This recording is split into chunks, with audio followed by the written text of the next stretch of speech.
Bueno chicos, comenzamos. ¿Cómo están todos? ¿Bien? Bien, profe. Bueno, Bien, vamos a tratar de retomar un poco lo que estuvimos viendo la clase pasada. A ver si se acuerdan de qué estuvimos hablando el viernes pasado, qué fue lo último que vimos. Las causas de la Revolución Francesa y cómo era el gobierno en esa época. Bien, exactamente. Espero que admitir a alguien. Ahí está. Bueno, a ver, la Revolución Francesa, a ver si alguno recuerda por qué comenzó, por qué ocurrió, cómo era la situación social en Francia. Porque por alguna razón se produjo una revolución. ¿Se acuerdan, no? Lo que significaba la palabra revolución. Un cambio de raíz. Bien, un cambio de raíz, un cambio total, ¿no? O sea, cambia una situación. ¿Qué es lo que cambia en sí en Francia? A ver si alguno recuerda. ¿Qué pasaba en Francia? A ver, vamos a tratar de mejor, recordar un poquito. ¿Estaban bien las cosas en Francia a nivel social y económico?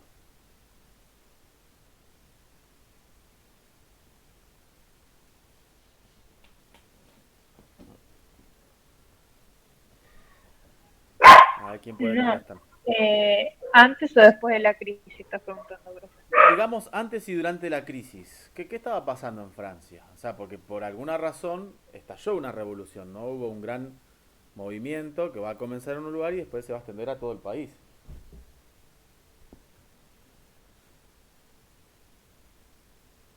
¿Qué fue lo que cambió? A ver.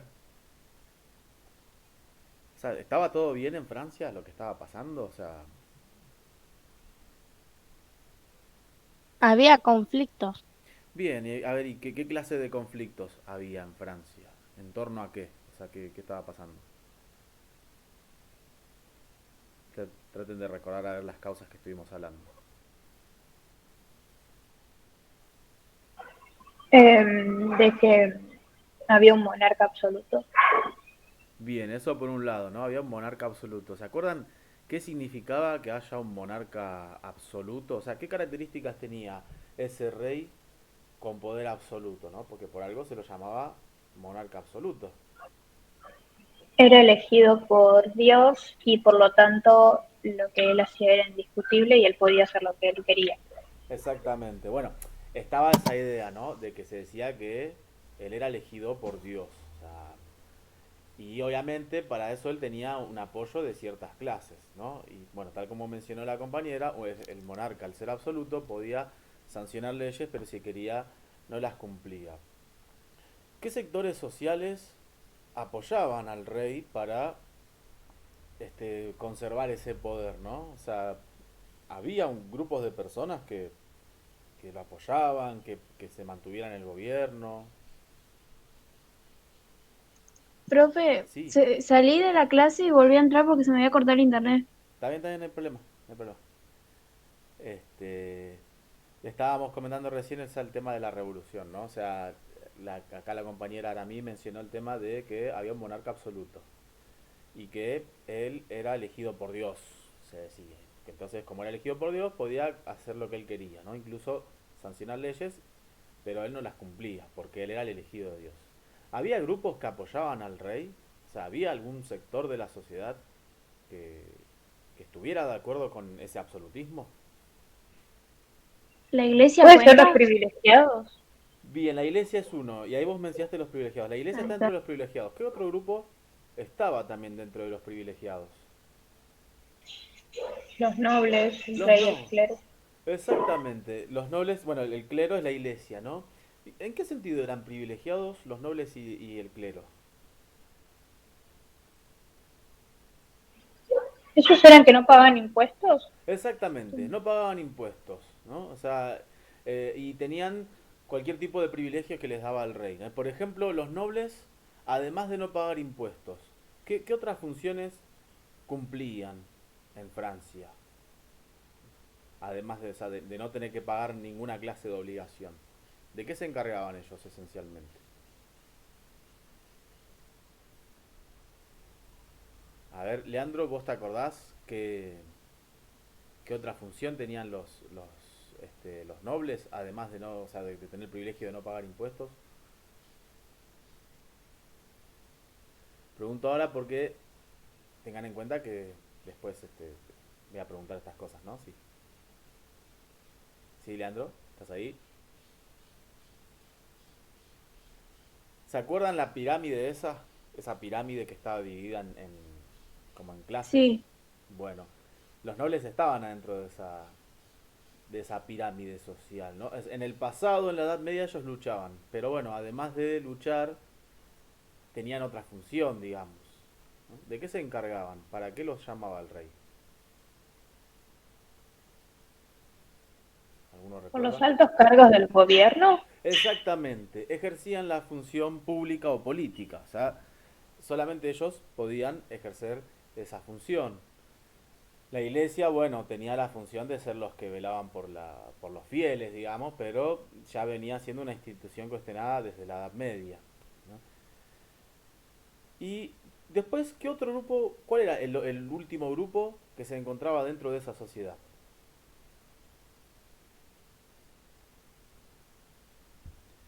A ver si recuerdan. Porque estaba entonces la nobleza y el clero. ¿Y el otro grupo cuál era? Era un grupo en realidad que abarcaba a dos clases sociales. ¿Alguno recuerda? La burguesía y los esclavos. Bien, el término esclavo, sí, capaz que había algunos esclavos, pero ya no mucho. Campesinos. O Bien, sea, no, por no, no me sé explicar eso. exactamente. La burguesía y los campesinos. Y ellos componían un grupo, ¿no? O sea, en esa época en Francia. ¿Se acuerdan cómo se llamaba? Que estaba por debajo de la nobleza y el clero. No privilegiados. Ellos eran los no privilegiados en realidad. Los privilegiados sí eran el clero y la nobleza. Los no privilegiados eran Sí, sí. los campesinos y la burguesía. Pero entre los dos conformaban un tercer grupo, que era el tercer estado. ¿No? O sea, se le llamó así para agrupar a los campesinos, que en realidad ya existían desde la Edad Media, y a la burguesía también, que no pertenecía, ¿se acuerdan que no encajaba dentro de ninguno de esos tres órdenes? ¿Por qué? Porque la nobleza desde la Edad Media se encargaba del combate o de la función pública. El clero que se encargaba de adorar, ¿no? O sea, de la función espiritual. ¿Y los campesinos de qué se encargaban? Un trabajo. Del trabajo, exactamente. ¿La burguesía trabajaba? No, No. manejaba de lo que ganaban los campesinos. Bueno, Por eso les pagaban a ellos. sí, puede ser también, sí, o sea, de lo que... Pero, o sea, está bien, eso va a ser después, ¿no? O sea, porque ellos adquieren campos, pero en sí, ¿cuál es la actividad económica que ellos controlaban por excelencia? Porque por algo tenían plata para pagarle a los campesinos. El comercio. Exactamente, el comercio y otra actividad más también que implica manejo de dinero. A ver si alguno recuerda, que son La producción. en sí también producción, comercio y hay una actividad más que tiene que ver con un edificio que hasta el día de hoy existe, donde uno va, hace la cola, hace trámites, a veces va y paga impuestos. ¿El Ah, banco? ¿Cómo? ¿El banco? Los bancos, exactamente. Entonces, la actividad bancaria y el comercio eran las principales actividades del burgués. Estas actividades estaban adentro de ese antiguo esquema feudal, o sea, de la Edad Media, esa pirámide. O sea, ¿alguno de esos órdenes tenía esa función que tenía la burguesía? no. No, exactamente. Y por eso la burguesía no encaja en ninguno de esos tres órdenes, pero en la Francia de esa época, como la burguesía no cumplía ninguno de esos órdenes, estaba dentro de el último grupo que era con los campesinos, que era el tercer estado. Ahora, la burguesía se parece en algo a la nobleza, que es que ambos eran grupos ricos, o sea, tenían plata, tenían posesiones, pero hay algo que la burguesía no tiene, que sí tiene la nobleza, que ustedes lo mencionaron.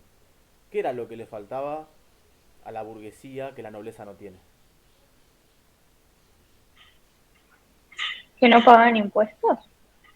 Sí, bueno, la burguesía pagaba impuestos, la nobleza no, pero hay algo que, una función que no cumple la burguesía, que tanto anhelaba cumplir o que tanto deseaba tener, que los nobles tienen. A ver si recuerdan, ustedes lo mencionaron al principio. Hay una función que ellos tenían. Los Sí, altos cargos. bien, exactamente, participar en la política, tener un alto cargo de gobierno, ¿no? ¿Por qué? Porque esa era una función justamente específica de los nobles. Bueno, entonces, eso es una de las principales causas, ¿no? La desigualdad, los privilegios, el absolutismo, como ustedes mencionaron, ¿no? Que el rey concentraba el poder, y una crisis económica también. ¿Alguno recuerda cómo era esa crisis económica? ¿Por qué se produjo? ¿Qué estaba pasando en Francia? O sea, porque por alguna razón se suponía que un imperio, ¿no? Como Francia, es un lugar donde hay mucha riqueza, mucho dinero, pero ¿era tan así para ese entonces? Porque algo pasó.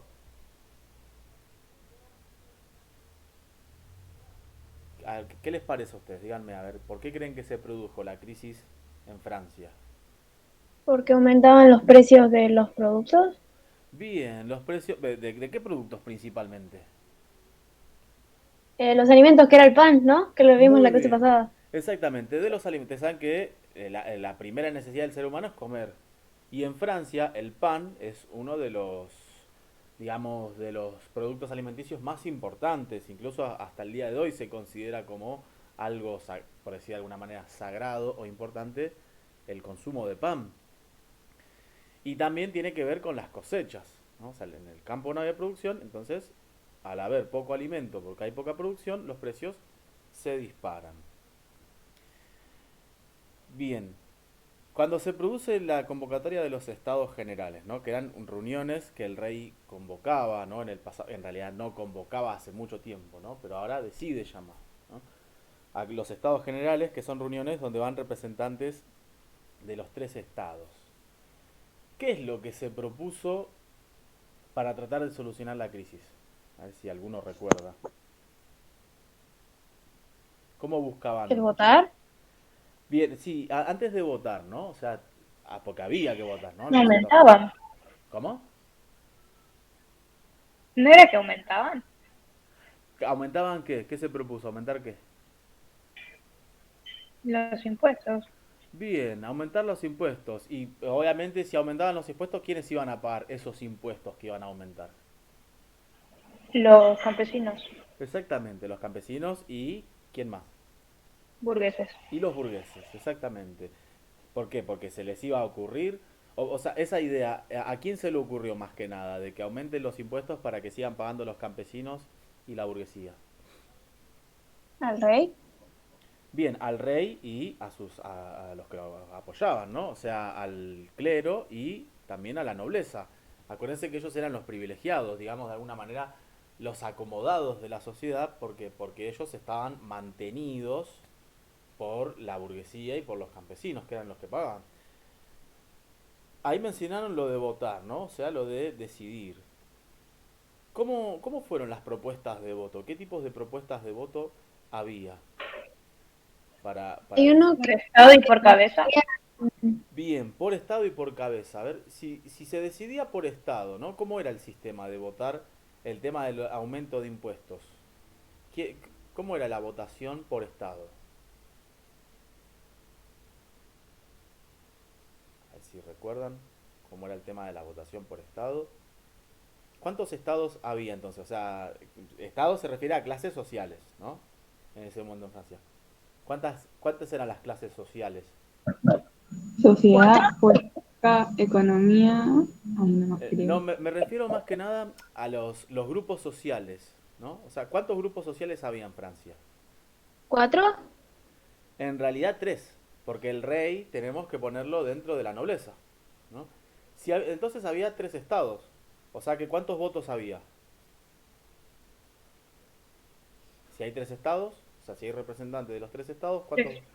Claro, tres. ¿Y quiénes iban a salir beneficiados con el sistema de voto por estado? Los campesinos. Los privilegiados. Los grupos privilegiados, claro, o sea, la nobleza y el clero. ¿Por qué? Porque si los representantes de esos dos estados votan, significa que van a ser dos votos contra uno. Imagínense que los campesinos y los burgueses ya están cansados de pagar impuestos. Bueno, la burguesía no tenía problema en pagar impuestos porque tiene el dinero, porque maneja el comercio y los bancos, pero no podía, no, ya no querían seguir pagando más. O sea, tenía que ser más justo para todos, ¿no?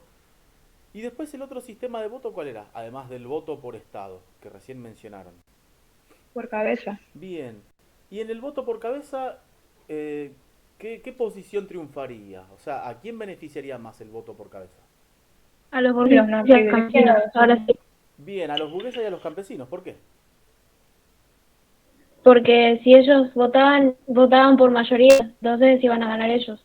Bien, o sea, eran la La- mayoría del pueblo. O sea, no sé si recuerdo haberlo mencionado, casi el 97% de la población eran campesinos. Y después entre ese 97% encontramos a una minoría de burgueses. Entonces, si ellos votaban, iban a impedir que aumenten los impuestos. Entonces, como no hubo acuerdo con esto, ¿no? Con el sistema de voto, ¿qué decidieron hacer los miembros del tercer estado? Alejarse. Bien, se alejaron. ¿Y qué conformaron? O sea, ¿qué decidieron formar? La Asamblea Nacional. Muy bien, la Asamblea Nacional, que es como una especie de gobierno, ¿no? Que desconoció a quién. El rey. Muy bien, desconoció al rey. ¿Se acuerdan cómo se llamaba el acto fundacional de la Asamblea Nacional? O sea, cómo se llamaba ese juramento donde decidieron unirse y hasta que no triunfen no se iban a separar. A ver si, como dato, a ver si alguno recuerda eso, ¿no? Ese juramento, ¿se acuerdan cómo se llamaba? Que se hizo en un lugar específico del castillo. ¿Ninguno recuerda? Bueno, era el juramento de la cancha de pelota, ¿no? Bien. Ahora, si ustedes leyeron el texto, van a encontrar que ahí se hablaban de tres revoluciones, ¿no? Dentro de lo que fue el proceso de la Revolución Francesa. Esta revolución que hablamos, que es o sea, este primer momento en realidad, que es el de los miembros del tercer estado que se separan, digamos, de esa reunión y forman una asamblea propia, ¿no? Que es la Asamblea Nacional, es conocido como la revolución de los estadistas, si no me equivoco. A ver, ay, esperen que ahí se me perdió un poco la cámara. A ver, ya estoy tratando de recuperar. En un segundo.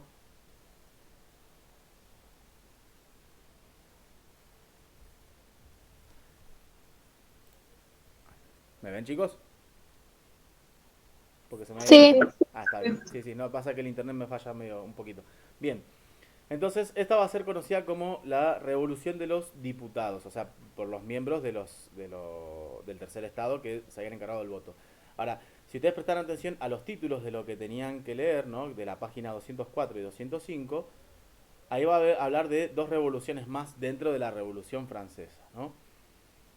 La segunda revolución es la llamada Revolución Urbana, ¿no? A ver, ¿cómo creen que fue esa revolución urbana y dónde comenzó? Si por ahí alguno recuerda, o si puede ojear ahí en la En página. París. En la ciudad de París, exactamente. ¿Por qué en la ciudad de París? O sea, ¿cuál es la importancia de París? ¿Por qué les parece que... Porque es como el centro de Francia. ¿Cómo? Es como el centro de Francia. Vendría a ser Exactamente. como Es la- Argentina. Claro, es como si acá fuera Buenos Aires, es la ciudad capital, ¿no? O sea, comienza ahí, las principales autoridades de gobierno, bueno, tenían representación en París, aunque en realidad donde se tomaban las decisiones era en el Palacio de Versalles, que es un palacio lujoso, que está a unos kilómetros de París. O sea, estaba en el campo. El rey obviamente pertenece a la nobleza y los nobles están más acostumbrados a estar en el campo que en la ciudad. Pero París era fundamental. ¿Por qué? Porque en París era donde estaba ocurriendo realmente el problema. La gente desesperada porque tenía hambre, el aumento del precio del pan, de los alimentos. Bien, ¿y cuál fue, o sea, el 14 de julio, ¿no? Que comienza el estallido social? ¿Cuál fue el hecho más simbólico o importante que protagonizaron los ciudadanos en Francia, ciudadanos entre comillas, porque en realidad no eran ciudadanos, sino que todavía eran súbditos, ¿qué hicieron, no? Que representaba el inicio de la revolución. A ver, Asaltaron la sí, Bastilla, puede ser. exactamente, la Bastilla. ¿Qué era la Bastilla? ¿A qué se llamaba la Bastilla? Como una Prisión. prisión.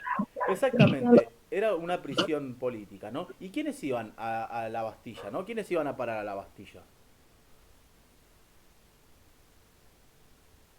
Porque en ese momento la justicia no es como hoy, las leyes eran arbitrarias, o sea, las dictaba el rey y el rey hacía lo que quería. Hoy no, o sea, hoy nosotros no tenemos una monarquía absoluta acá en Argentina porque las leyes nos regulan a todos, o sea, no importa la condición, ¿no?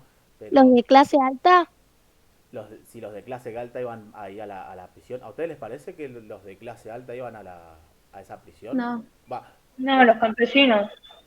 sí, Los campesinos cuando se estaban en contra de lo que estaba haciendo, digamos, el gobierno de ese momento, lo llevaban ahí, ¿no? exactamente. En realidad, más bien sería todo aquel que se opusiera al régimen. O sea, sí, podía ser gente de clase alta, pero por ahí, si tenía ciertos privilegios o acomodos, bueno, zafaba. Mientras que no estuvieran en contra del rey. Los campesinos, bueno, obviamente, protagonizaban muchas revueltas desde antes, entonces iban a parar seguramente a esa cárcel. Miembros de la burguesía seguramente también. ¿Por qué? Porque también se quejaban de ese régimen. Entonces, esa era una prisión política. Los presos políticos eran aquellos que se oponían a ese régimen. Entonces, la toma de la Bastilla fue algo simbólico porque era la prisión del rey. Entonces, ahí van a parar todos. Y además de ser la prisión real, ¿no? O sea, la prisión del régimen. Esto es muy importante que quiero que tengan en cuenta. Antes de que estalle la revolución, la etapa anterior o sea, a la revolución francesa, donde estaba el rey gobernando, se lo llamaba antiguo régimen, ¿no?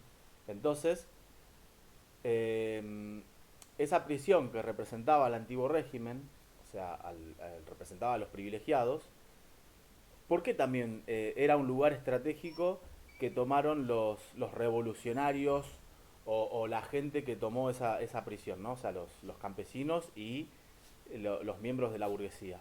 ¿Por qué les parece que fue importante tomar ese edificio? A ver si se acuerdan por... Por las armas, puede ser o no. Bien, había armas y había algo más también ahí. Comida, Bien, comida, fundamentalmente, ¿qué cosa?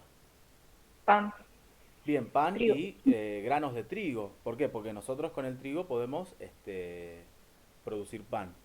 Bueno, entonces, ese es el segundo momento de la revolución. Dijimos que el primero era la revolución de los diputados, que fue cuando se forma la Asamblea Nacional. Después tenemos el segundo momento, que es lo que hablamos recién, que fue la revolución urbana, que es la gente en las calles de París tomando la Bastilla.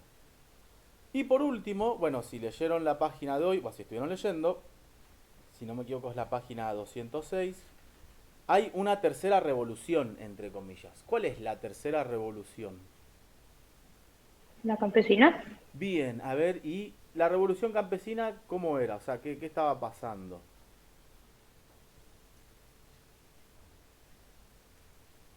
A ver si alguno recuerda. ¿Ocurrió específicamente en París?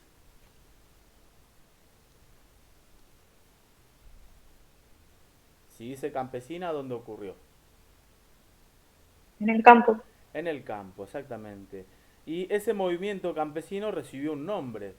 ¿Cómo se llamó a ese fenómeno de El gran miedo. el gran miedo? Bien. ¿Y por qué le llamaron el gran miedo? O sea, ¿era una revuelta como las que ocurrían siglos anteriores? ¿O era diferente? O sea, ¿era una revuelta así nomás? ¿O fue una... No, está compuesto por No, muchas personas. Bien. ¿Y cómo era ese gran miedo? ¿Qué pasó? O sea, esas revueltas, ¿cómo eran? ¿Se acuerdan más o menos? ¿Qué tipo de acciones llevaron a cabo los campesinos? se producían a medida de los rumores. ¿Cómo? Los rumores se producían a medida de los rumores que pasaban en París. Era. Claro, o sea, corrían los rumores de lo que pasaba en París. En París la cosa estaba brava. Y la gente que vivía en el campo, o sea, más allá de los campesinos, los nobles, sí, escuchaban los rumores de la revolución de lo que pasaba en París. Pero después la cosa se puso grosa, por decir de alguna manera, en el campo. Esas revueltas, ¿no? Que acontecieron en el Gran Miedo, ¿cómo eran? O sea, los campesinos simplemente marchaban protestando. No, No, atacaron a saquearon castillos, Bien, eso. los castillos y qué más. y los recaudadores de impuestos. Bien, a los recaudadores de impuestos porque representaban al rey y también a las casas de los nobles, ¿no? O sea, fue algo realmente llamativo. ¿Por qué? Porque los campesinos siempre estuvieron sometidos a la voluntad de los nobles, ¿no? Recuerden, bueno, los campesinos siervos pertenecían de alguna manera a los nobles ya desde la Edad Media. ¿Se acuerdan que los siervos estaban, digamos, atados, entre comillas, a la tierra de los señores feudales? Entonces trabajaban para ellos. Y en señal de eso, ¿qué hicieron? Específicamente esos campesinos que eran los más pobres, como símbolo de terminar con esa dependencia Quemaron, esa. Sí, quemaron los documentos. exactamente, quemaron los documentos que de alguna manera, este... a ver, no, Leandro, ¿sabes que no se te escucha? No sé qué pasa. A ver, habla. No se te escucha. Bien, como decía Arami, cualquier cosa habla a ver si se te escucha, pero se ve como que tenés prendido, pero no está prendido el micrófono. Como decía Arami, entonces queman esos documentos, ¿no? Que de alguna manera marcan la dependencia, ¿no? O sea, vean, ¿no? Cómo es este tercer momento que es la revolución campesina, entonces, la repercusión, ¿no? De lo que empieza en la ciudad y después, no se escucha, no se escucha, Leandro.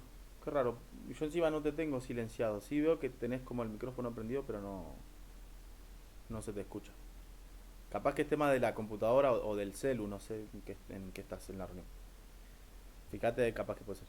Dale, no hay problema. Entré y volví a salir. Salí y volví a entrar, Dios, perdón. Bien, entonces, acá ya es cuando la revolución se pone mucho más fuerte. ¿Por qué? Porque ahora ya no es París, sino que ahora es todo Francia, ¿no?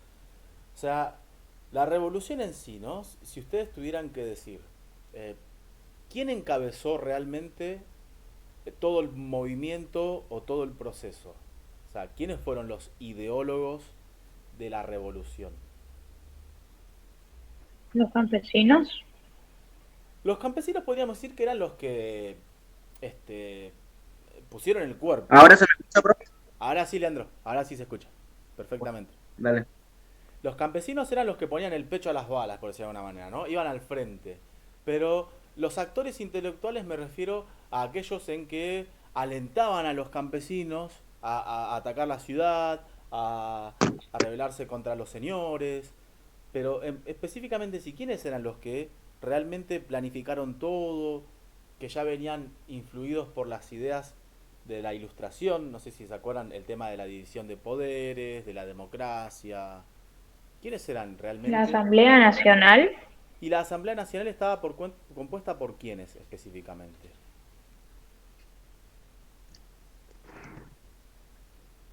Digámoslo de esta manera. ¿Quiénes eran los que pensaban realmente? Y que dijeron, bueno, vamos a alentarlos a luchar. Porque obviamente estos movimientos tienen que estar coordinados y tiene que haber gente que piense y digan, bueno, a ver, tenemos que atacar esta sección, tenemos que decirles que no, bueno, que esas personas los están explotando, que ellos tienen que terminar con esa opresión, como se dice, ¿no? O sea, el oprimido, aquel es que se siente atacado por su jefe. ¿Quiénes eran los que movilizaron a los campesinos en sí? ¿O quiénes fueron? Porque también los campesinos pedían cambio, pero hay alguien más que pidió el cambio. ¿Quién más? Bien, entonces estábamos hablando de la revolución campesina, ¿no? Que comenzó, o sea, la revolución francesa entonces comenzó en la Cámara de Diputados, de alguna manera, después se traslada a la ciudad, que se convierte en la revolución urbana. ¿Por qué? Porque se produce en una ciudad, que fue en París, y finalmente en el campo, que es cuando los campesinos protagonizaron el movimiento. No sé si me habían respondido la pregunta, pero en sí, ¿no? O sea, los campesinos eran los que pusieron el cuerpo, o sea, fueron los que movilizaron la mayor parte de las revueltas, tanto en el campo como en la ciudad. Pero ¿quiénes fueron los ideólogos o los actores intelectuales o los verdaderos líderes que movilizaron a la gente para llevar a cabo la revolución? O sea, estos líderes estaban bien preparados intelectualmente, digamos, de alguna manera. ¿Quiénes fueron los que estaban atrás de todo esto? ¿A ustedes quiénes les parecen que movilizaron a la gente?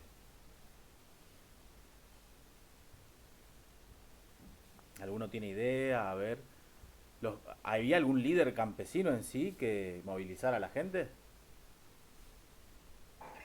¿El tercer estado? Claro, pero el tercer estado eran los campesinos con alguien más. ¿Quiénes eran los que Los movilizaban? burgueses. Los burgueses, exactamente, la burguesía. ¿Por qué? Si la burguesía tiene plata, significa que puede comprar libros y puede instruirse y puede estudiar en academias, ¿no? Entonces la burguesía sí es la que protagonizó el cambio de todo esto. Ellos fueron los que impulsaron la Revolución Francesa, ¿no? De alguna manera. Yo ahora voy a ver si puedo compartir con ustedes, o no sé si ustedes tienen a mano las páginas ahí en el celular o en la compu, en lo que sea que estén. ¿Pueden ver al mismo tiempo esas páginas? Sí, tengo el libro, profe, acá. Bueno, a ver, Victoria, en realidad no sos Victoria, ¿cómo te llamas? Es el de tu mamá, ¿no? Azul Valentini. Azul. Bueno, Azul, quiero que vayas a la página, creo que es, no sé qué página es, esperen que me estoy fijando acá en el material. ¿Viste donde dice Declaración de los Derechos del Hombre? ¿Qué página, profe? A ver, creo que es la página 206, puede ser, o 208. ¿Viste que empieza a mencionar unos artículos? Declaración de los Derechos del Hombre Y del y ciudadano, de... sí. ¿Estás en la página que dice el artículo 1?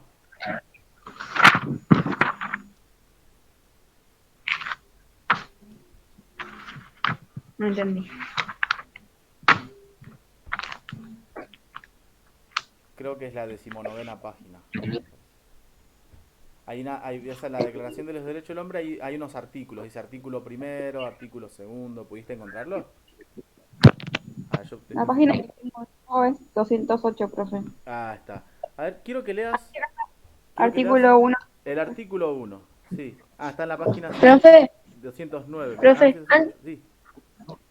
antes de que lea Azul, me tengo que ir porque mi hermano tiene una clase de la facultad. Dale, dale, está bien, no hay problema. No hay problema. Yo después subo la clase. Quédate tranquila. Ahí está. Dale, gracias. Nada, nada. Chao. Chao, nos vemos.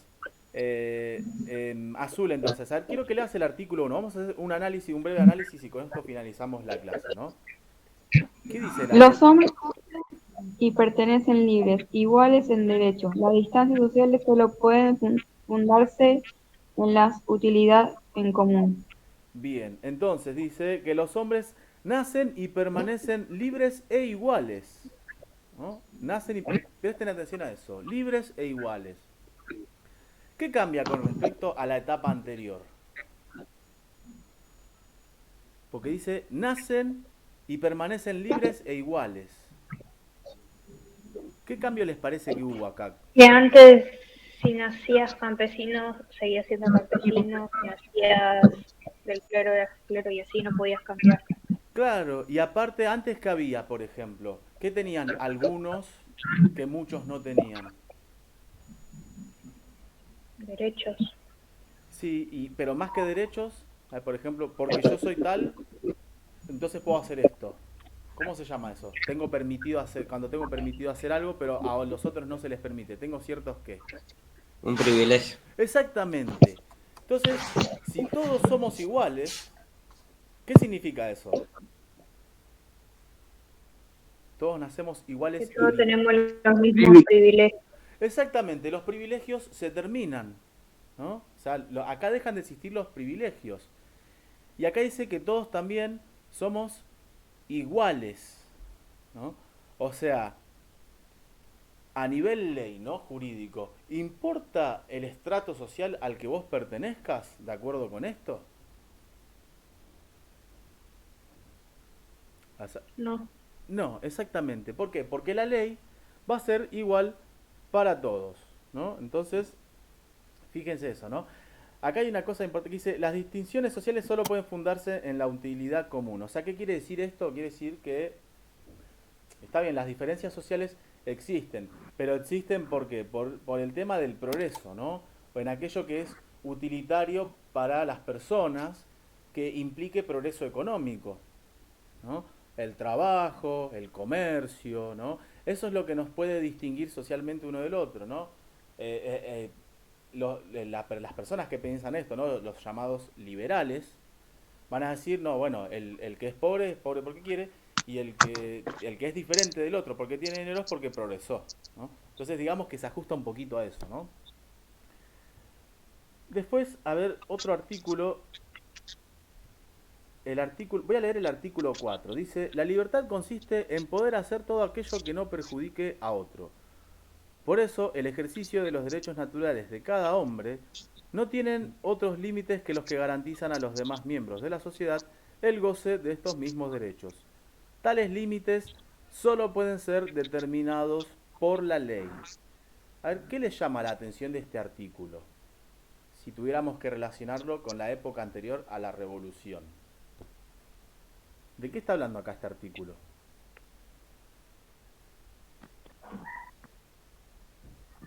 Bueno, así tiene manera el artículo 4, ¿no? Dice, la libertad consiste en poder hacer todo aquello que no perjudique a otro. ¿Qué les parece que significa esto, si ustedes tuvieran que interpretarlo?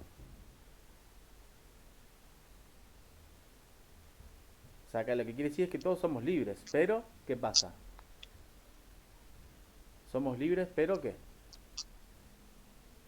¿Podemos hacer lo que se nos cante la regalada gana, por decir de alguna manera? Pero con límites, No, profe. No, como Somos lo que libres, pero pasaba con con el límites. rey, Sí, como lo que pasaba con el rey que hacía lo que quería. exactamente. ¿Y esa libertad, cómo va a estar limitada? ¿O cuál va a ser el límite de esa libertad? ¿Qué es lo que va a marcar el límite de decir, bueno, somos libres, pero siempre y cuando no perjudiquemos a los otros? O sea, ¿por qué? Porque yo soy libre en tanto y en cuanto no perjudico al otro. Si una persona me perjudica a mí, ¿no? De la manera que sea, ¿soy libre? Si alguien me está... No. No, no somos libres. Entonces, ¿cómo va a estar, o qué cosa va a regular la libertad de las personas? ¿Qué es lo que va a existir que va a decir, bueno, todos son libres en tanto y en cuando uno no perjudica al otro? ¿Qué es lo que va a poner ese límite?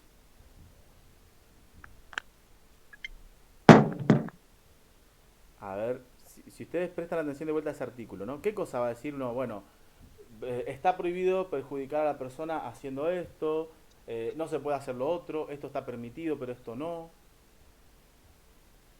¿Qué cosa es?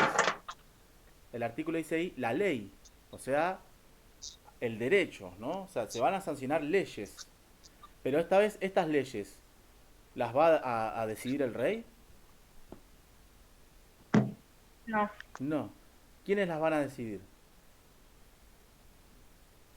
¿O quiénes creen que deciden ahora las leyes?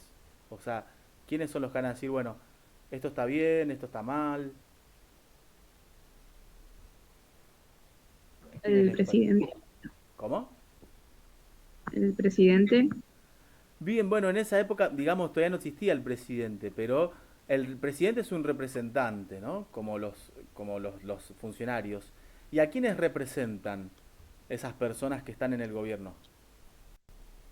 Dale, Nacho, no hay problema. Al pueblo. Al Bien, pueblo, profe. exactamente. Las leyes van a emanar del pueblo, entonces, o por la voluntad del pueblo, cuando eligen a sus representantes, ¿no? O sea que las leyes van a ser del pueblo, ya no van a ser del rey. O sea, no es que el pueblo directamente decide, bueno, vamos a sancionar las leyes, sino que el presidente, en conjunción con los diputados y los senadores, son los que van a arreglar, bueno, qué cosas están permitidas o no. Las leyes en sí las sancionan los diputados y los senadores. Pero el rey es el que tiene la última palabra con el poder de veto, que es, o sea, vetar la ley si no está de acuerdo o permitirla si está todo bien, ¿no? O sea, vean cómo cambia, ¿no? Un poco acá la situación anterior con respecto a la situación, a la nueva situación, ¿no? A ver, un último artículo y ya con esto concluimos, ¿no? Después dice, ¿Querés que lea, profe? ¿cómo? Dale, sí, el artículo 10 quiero que leas, que está en la página 209.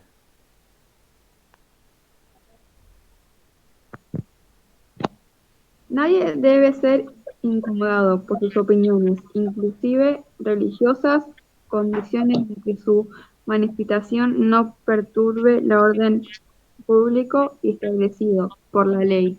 Bien. Entonces, nadie debe ser incomodado por sus opiniones. ¿Qué quiere decir esto? Que nadie debe ser incomodado por sus opiniones. Como que nadie tiene que sentir incómodo por la opinión, o sea, por tu opinión o por la opinión que opinan los demás, algo así. Claro, y eso se relaciona con, no sé si escucharon hablar de esto, la libertad de opinión. ¿Qué significa tener libertad de opinión? ¿O qué les parece que Que es? si, por ejemplo, vos decís soy cristiano, soy tal cosa, y otro que es ateo, puede ser, te Sí, tiene que respetar a vos como vos respetas al otro. exactamente, ¿no? Y, o sea, cada uno es libre de tener su propia opinión. En la época del antiguo régimen, ¿no? O sea, en la época de la monarquía absoluta, eh, ¿era posible tener opinión propia o libre opinión? No. No, exactamente. ¿Por qué? Porque ¿qué pasaba si vos opinabas diferente al orden establecido por el rey? A que, por ejemplo, si el rey decía, bueno, acá se profesa la religión católica, nadie puede ser cristiano o nadie puede ser musulmán o etcétera. ¿Te encarcelaban? Exactamente, te encarcelaban en la Bastilla, ¿no? Era esa la prisión política de ese momento, ¿no? Pero también acá hace una aclaración el artículo 10 con respecto a la opinión, que dice que la opinión que cada uno tenga no debe perjudicar tampoco el orden establecido por la ley. ¿Qué quiere decir esto? Está bien. Vos podés opinar, tener tu propia opinión, y si bien sos libre, eso no significa que vos tengas que imponer tu propia opinión a los demás. ¿Por qué? Porque la ley regula eso, limita. O sea, tiene que haber una especie de regulación. O sea, en tanto y en cuanto vos no perjudiques a los demás con tu opinión o quieras imponerla por la fuerza, está todo bien. ¿Por qué? Porque la ley está, ¿no? Obviamente las opiniones siempre van a diferir y cada uno va a tener un pensamiento diferente. Pero siempre y cuando una persona no perjudique al otro con su opinión, entonces está todo bien. ¿Por qué? Porque ¿contra qué está atentando ahí? Que recién habíamos hablado. Si yo ataco a otra persona, ¿no? De la manera que sea, verbalmente, con mi opinión o físicamente, ¿qué le estoy coartando o qué le estoy quitando? ¿Qué es lo La que... libertad. La libertad, exactamente. ¿Por qué? Porque justamente esta declaración se basa en eso, ¿no?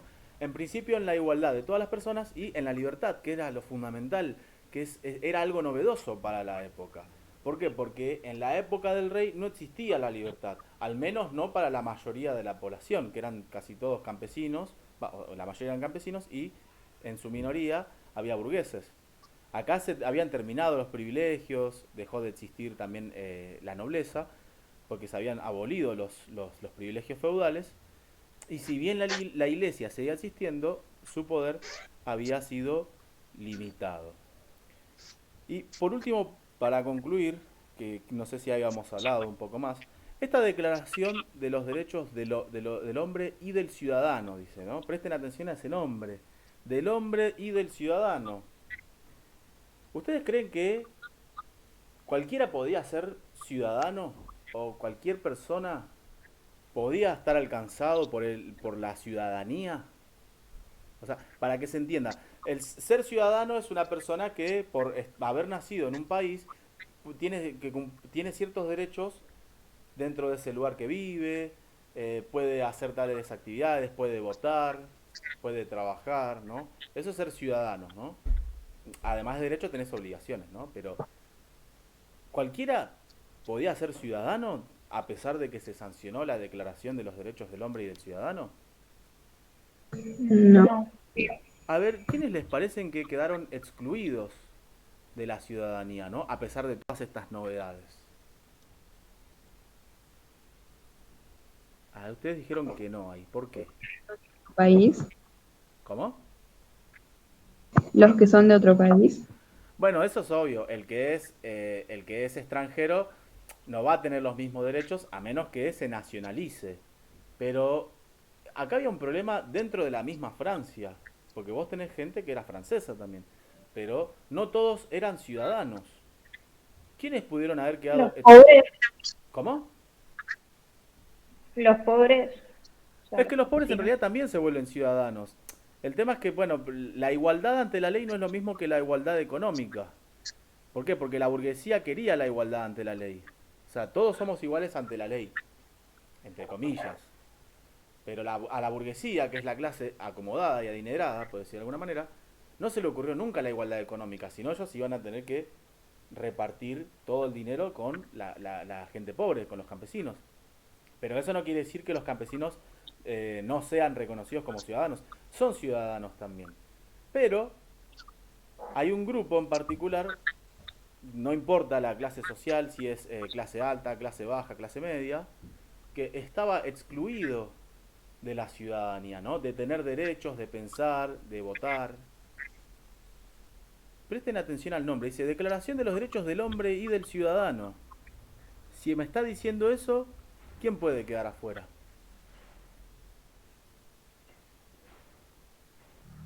No sé si era con ustedes que habíamos hablado de la Edad Media, que hubo que esperar hasta el siglo XX para que ese grupo tenga voz y voto, decisión.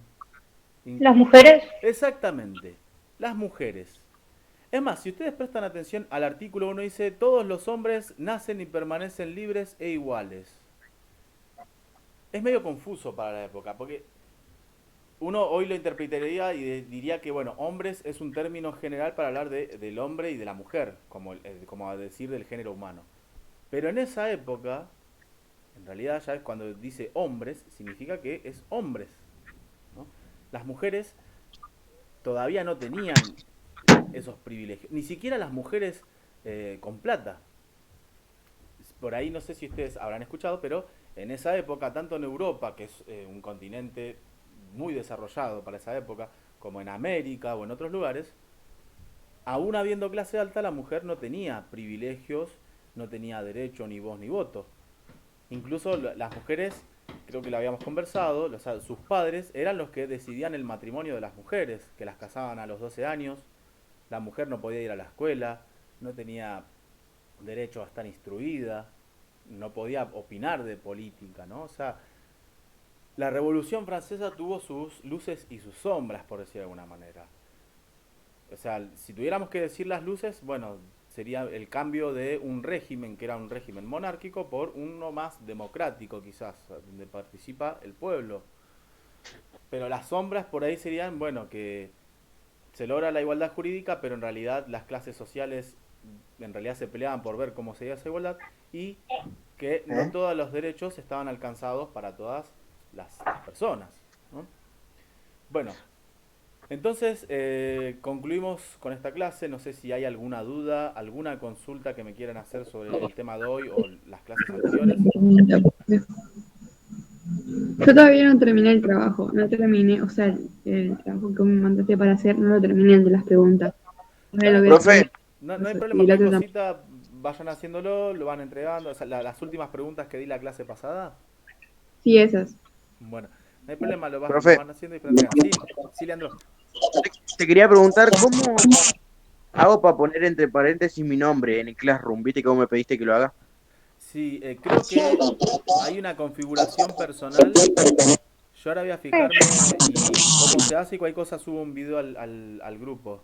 Sí, tiene que ver con el tema de los nombres. Yo después les paso el video. Porque saben, me confundo yo y la preceptora me pidió que pongan nombres reales. Yo sé que en muchos casos no pueden poner los nombres reales porque por ahí comparten Classroom con sus hermanos.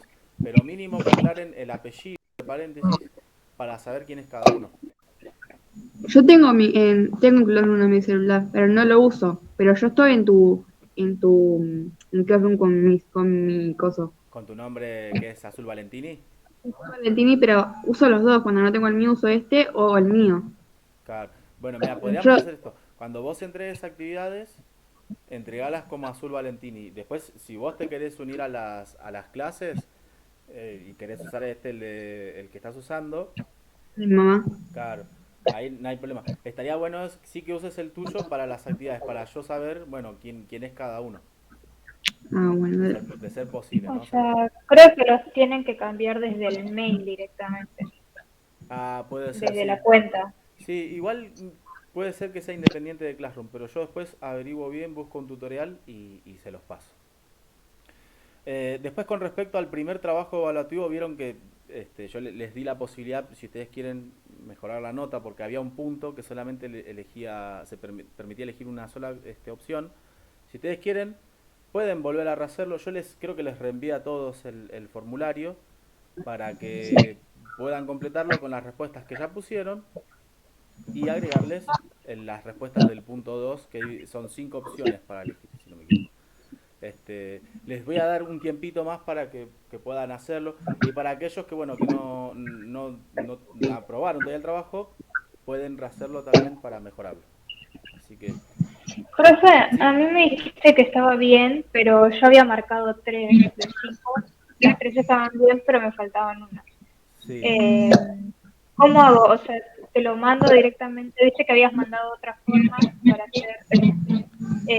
Te lo mando por ahí en vez de mandártelo por foto. Sí, pues vos querés mejorarlo. Sí. Bueno, hace una cosa, mira, para evitar de última hacer todo el formulario de vuelta, a lo que vos ya entregaste, escribime por mensaje privado de Classroom, o sea, el de la clase 7, y poné las opciones ahí por escrito. Así no se complican tanto con el formulario. Eso también, si ustedes no quieren hacerlo por el formulario, pueden mandarme mensaje privado o por hoja y sacarle foto, como ustedes quieran. Es libre de decisión para ustedes. Profe, yo tengo que hacer el trabajo de nuevo, el trabajo evaluativo de nuevo. Sí. Eh, lo tengo que hacer, es para hoy, ¿no la entrega? Por eso dije que extendí un poco más el tiempo. Yo ahora igual voy a publicar y ahí pongo la fecha tope como última instancia para entregar, pero no se preocupen, vayan haciéndolo este fin de Ah, semana bueno. y lo entregan. Bueno, Así que bueno chicos, ahí después mando la lista de los que estuvieron presentes. Cualquier duda me escriben al Classroom.